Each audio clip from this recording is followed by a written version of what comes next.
সাভার জাতীয় স্মৃতিসৌধে বীর শহীদদের প্রতি ফুল দিয়ে শ্রদ্ধা নিবেদন করেছেন জাতীয় নাগরিক পার্টি এনসিপি এর কেন্দ্রীয় নেতৃবৃন্দ। মঙ্গলবার সকাল ৮টায় জাতীয় নাগরিক কমিটির আহ্বায়ক নাহিদ ইসলাম ও সদস্য সচিব আক্তার হোসেনের নেতৃত্বে বীর শহীদদের প্রতি ফুল দিয়ে শ্রদ্ধা নিবেদন করেন নেতৃবৃন্দ। শ্রদ্ধা নিবেদন শেষে এ সময় বীর শহীদদের স্মরণে তারা ১ মিনিট নীরবতা পালন করেন। পরে তারা গণমাধ্যম কর্মীদের সাথে কথা বলেন। এ সময় জাতীয় নাগরিক পার্টির আহ্বায়ক নাহিদ ইসলাম বলেন, গণতান্ত্রিক প্রক্রিয়াকে বারবার দীর্ঘায়িত করা হয়েছে। আমাদের এবার যাতে আর দীর্ঘায়িত না হয়, ২৪-এর গণ অভ্যুত্থান যাতে ব্যর্থ না হয়, পুরনো সংবিধান এবং পুরনো শাসন কাঠামো রেখে একটি নতুন বাংলাদেশ বিনির্মাণ সম্ভব নয়।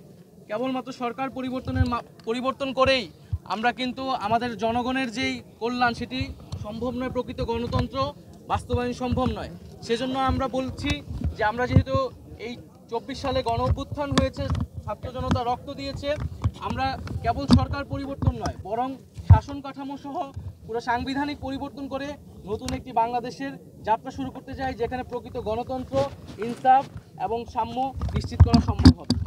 জাতীয় নাগরিক পার্টি এনসিপি তার কার্যক্রম শুরু করেছে যেন বাংলাদেশের সকল সম্প্রদায়ের মানুষকে, সকল ঘরানার মানুষকে, সকলের জন্য একটা আস্থাভাজন রাজনৈতিক দল হিসেবে আমরা আমাদের যাত্রা শুরু করতে পারি।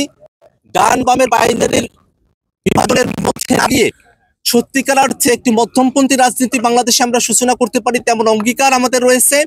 সে অঙ্গীকারগুলো যেন আমরা বাস্তবে রূপদান করতে পারি, সে ব্যাপারে সারা দেশের সকল শ্রেণী পেশার মানুষের সমর্থন আমরা প্রত্যাশা করি।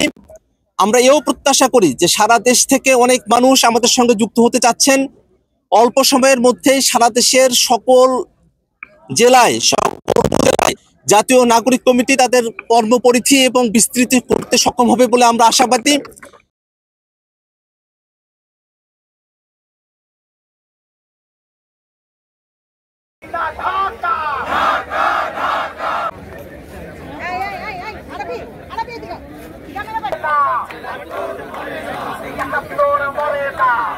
¡Ay,